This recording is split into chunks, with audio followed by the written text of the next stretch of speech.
101 और क्वेश्चन है dash refers to that portion of total deposits which a commercial bank has to keep with the RBI।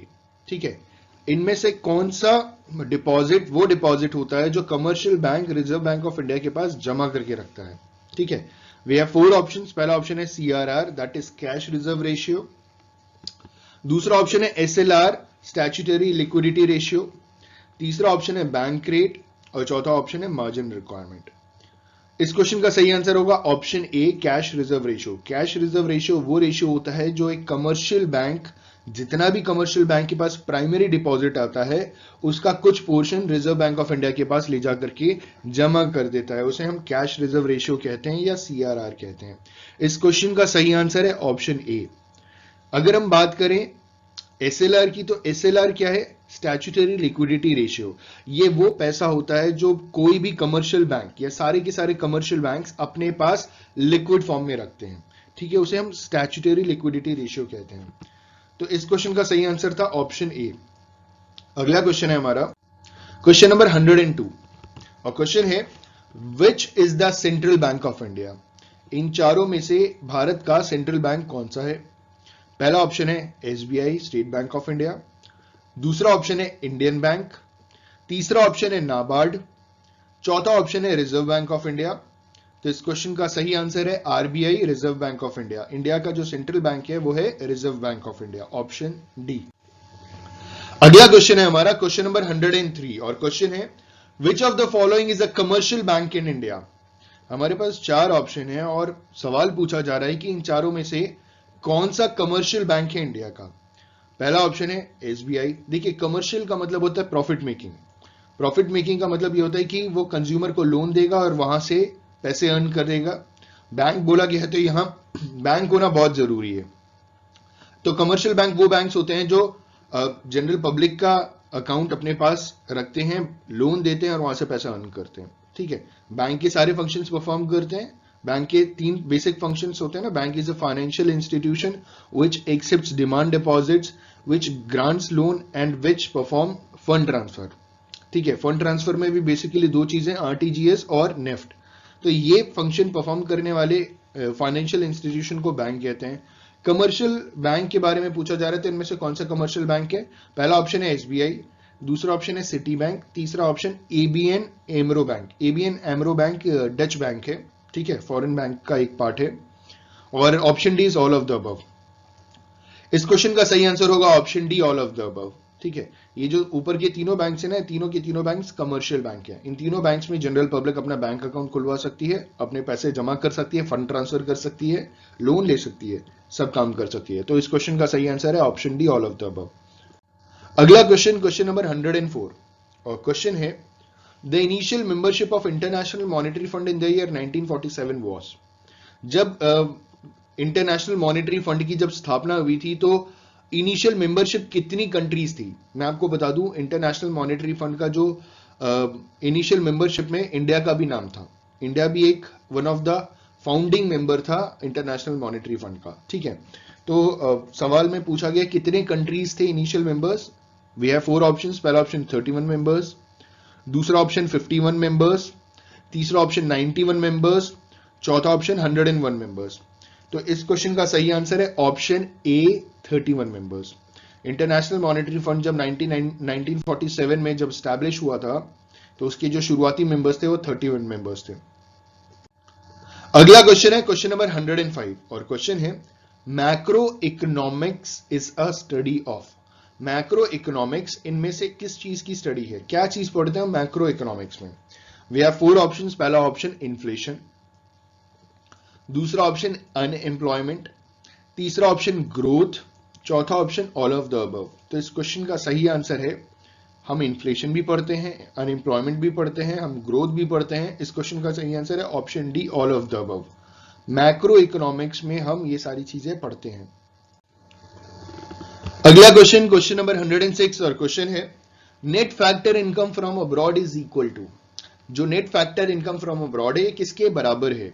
We have 4 options. पहला option NDP at market price minus net indirect taxes, दूसरा option NNP at factor cost minus NDP at factor cost, तीसरा option NDP at factor cost plus depreciation, चौथा none of the above. तो इस question का सही answer है option B, NNP at factor cost minus NDP at factor cost। Option B is the correct answer. इन दोनों को जब हम माइनस करेंगे तो हमें net factor income from abroad मिल जाएगा। ठीक है, अगला क्वेश्चन है क्वेश्चन नंबर 107 और क्वेश्चन है बैलेंस ऑफ ट्रेड इज।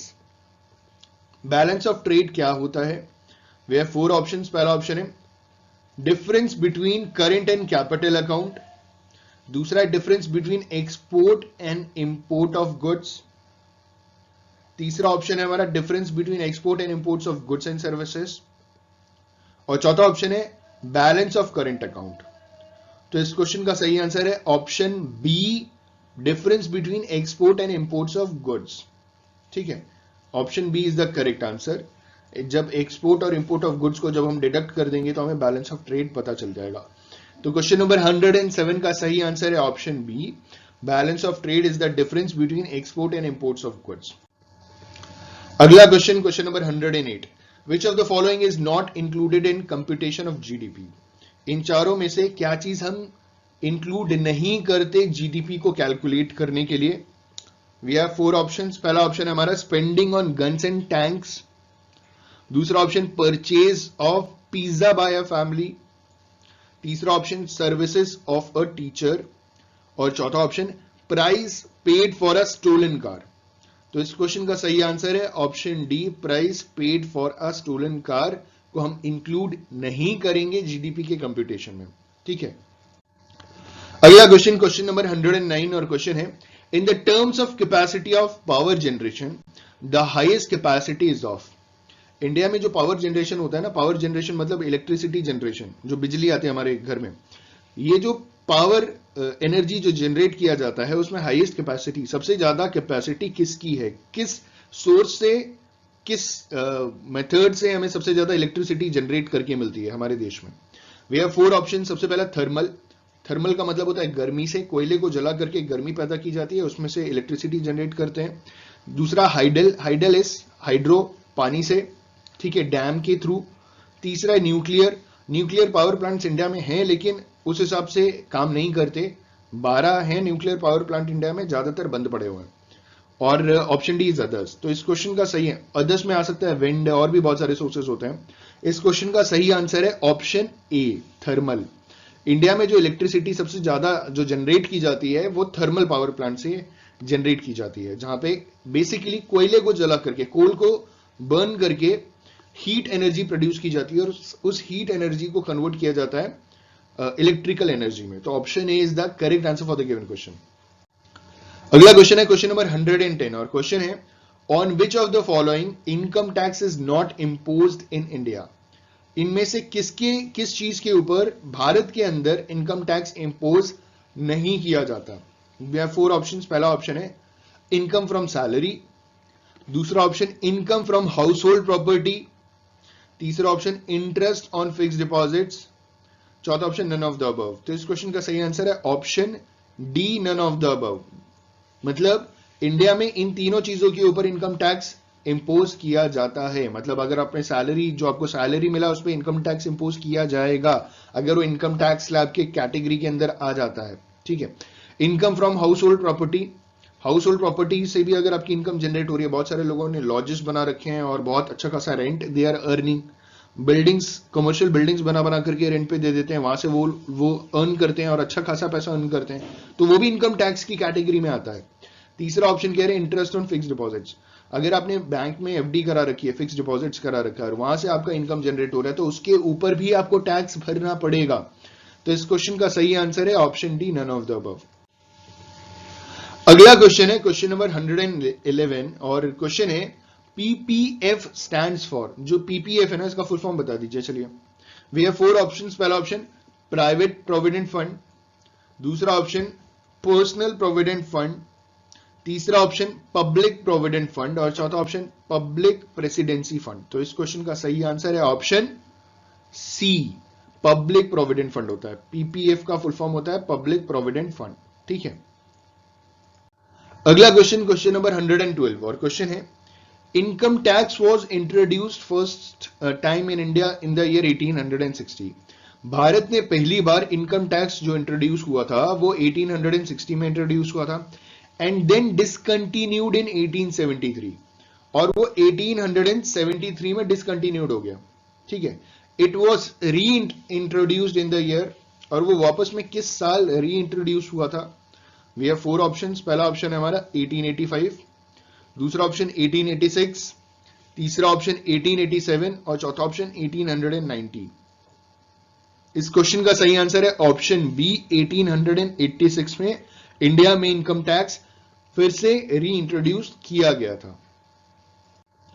अगला क्वेश्चन है क्वेश्चन नंबर 113 और क्वेश्चन है which of the following is not an example of direct tax? इनमें से कौन सा डायरेक्ट टैक्स का एग्जांपल नहीं है?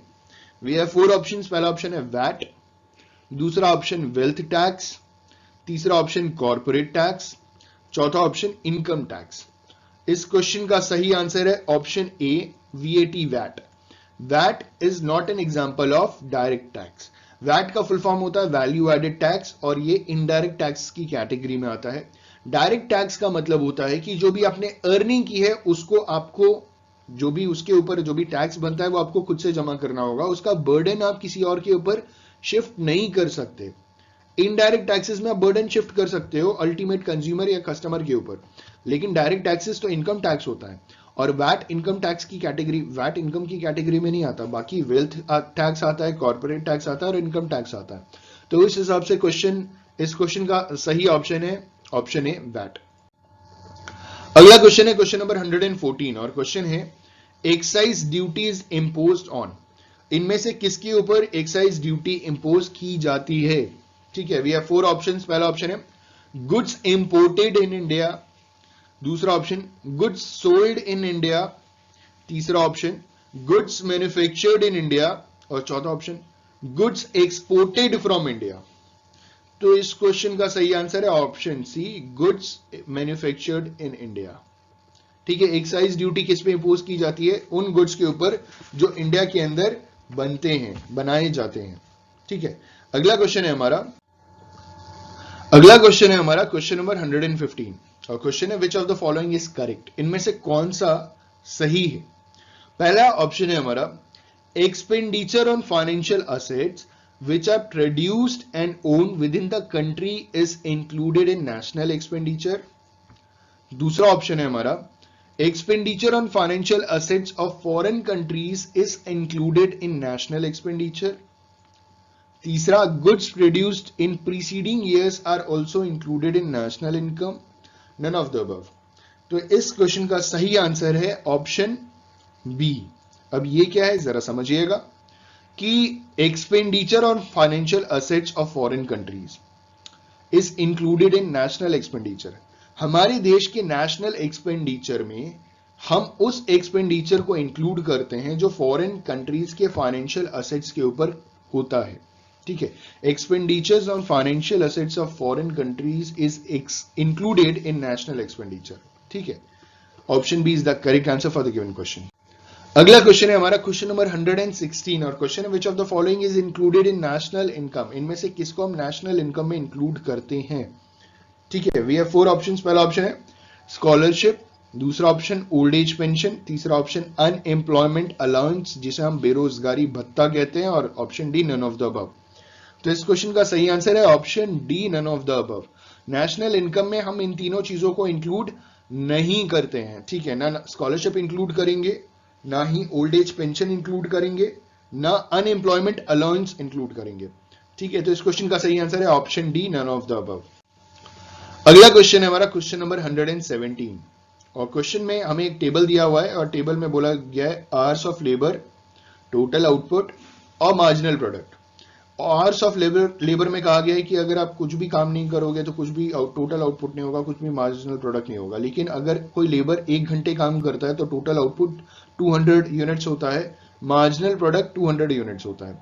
अगर कोई लेबर 2 आवर्स काम करता है तो आपको बताना है कि टोटल आउटपुट कितना होगा और मार्जिनल प्रोडक्ट 180। तो मार्जिनल प्रोडक्ट को हम पिछले मार्जिनल प्रोडक्ट से जब हम ऐड कर देंगे तो यहाँ पे आपका टोटल प्रोडक्ट आ जाएगा जिसे हम बोलते हैं 380।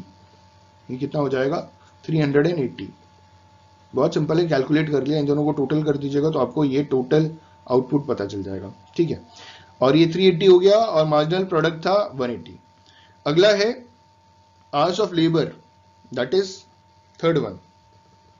अगर आप 3 आवर्स काम करेंगे तो टोटल आउटपुट 480 होगा, तो मार्जिनल प्रोडक्ट बताइए, तो इन दोनों को माइनस कर दीजिए तो वो भी आपका आंसर आ गया, ठीक है, 100 यूनिट्स। अब सवाल क्या पूछा गया, what is the total output when 2 hours of labour are employed. 2 घंटे जब लेबर काम करेगा तो टोटल आउटपुट बताइए, तो हमारा आंसर कितना है 380 इज द करेक्ट आंसर, कुछ और देखने की जरूरत ही नहीं है, ठीक है। सवाल पूछा जा रहा है टोटल आउटपुट बताइए, तो टोटल आउटपुट ये है ना, सेकेंड वाला टोटल आउटपुट, और 2 घंटे काम करने के बाद, तो option D is the correct answer for the given question. लो अगला फिर सेम क्वेश्चन है, इन्होंने सवाल पूछा what is the marginal product of third hour labour. तो हमने सॉल्व किया था, इन दोनों को जब हम टोटल करेंगे तो ये टोटल आउटपुट आ जाएगा 380। अब ये 380 में जब 480 माइनस करेंगे तो ये हमारा आ जाएगा 100, ठीक है। सवाल पूछा जा रहा है कि what is the marginal product of third hour of labour, ये है थर्ड आवर ऑफ लेबर और उसका मार्जिनल प्रोडक्ट कितना है 100, तो option B is the correct answer for the given question, ठीक है। बहुत सिंपल है, आप ऐसे ही समझ गए होंगे। अगला क्वेश्चन है 119 और क्वेश्चन है the cost when firm incurs in hiring और purchasing any factor of production is referred as. उस कॉस्ट को क्या कहते हैं जब कोई फर्म हायर करता है या परचेज करता है किसी फैक्टर ऑफ प्रोडक्शन को, ठीक है। तो जब हायरिंग और परचेजिंग के लिए जो पैसे खर्च होते हैं किसी फर्म के, तो उसको कौन सा कॉस्ट कहते हैं। We have 4 options. पहला ऑप्शन है एक्सप्लिसिट कॉस्ट, दूसरा ऑप्शन इम्प्लिसिट कॉस्ट, तीसरा ऑप्शन वेरिएबल कॉस्ट, चौथा ऑप्शन फिक्स कॉस्ट। तो इस क्वेश्चन का सही आंसर है ऑप्शन ए एक्सप्लिसिट कॉस्ट। जब कोई फर्म बाहर से कोई चीज, कोई असेट या कोई भी चीज परचेज करता है या हायर करता है, factors of production, basically factors of production hire करता है, परचेज करता है, तो उसे एक्सप्लिसिट कॉस्ट कहते हैं, ठीक है। ये बाहर से अगर कुछ वो इनकर कर रहा है, हायर करने का मतलब बाहर ही से हो गया एक हिसाब से, या परचेज करने का मतलब भी बाहर से हो गया। अगर वो इंटरनली होता, अपने आप से अपना पर्सनल चीज इस्तेमाल कर रहा होता या अपनी पर्सनल लेबर मजदूरी जो भी यूज कर रहा होता, तो इम्प्लिसिट कॉस्ट की कैटेगरी में जाता। तो इस क्वेश्चन का सही आंसर है ऑप्शन ए एक्सप्लिसिट कॉस्ट। अगला क्वेश्चन, क्वेश्चन नंबर 120 और क्वेश्चन है secondary education prepare students in the age group of. जो सेकेंडरी एजुकेशन है ना, वो किन एज ग्रुप्स के बच्चों को तैयार करते हैं। We have 4 options. पहला ऑप्शन है 14 ईयर्स टू 16 ईयर्स, दूसरा ऑप्शन 14 ईयर्स टू 18 ईयर्स, तीसरा ऑप्शन 12 ईयर्स टू 18 ईयर्स और चौथा option none of the above. तो इस क्वेश्चन का सही आंसर होना चाहिए ऑप्शन, जल्दी से बताइए, ऑप्शन बी 14 ईयर्स से 18 ईयर्स के बच्चों को सेकेंडरी एजुकेशन में पढ़ाई कराई जाती है और तैयार कराया जाता है, ठीक है, हायर एजुकेशन के लिए।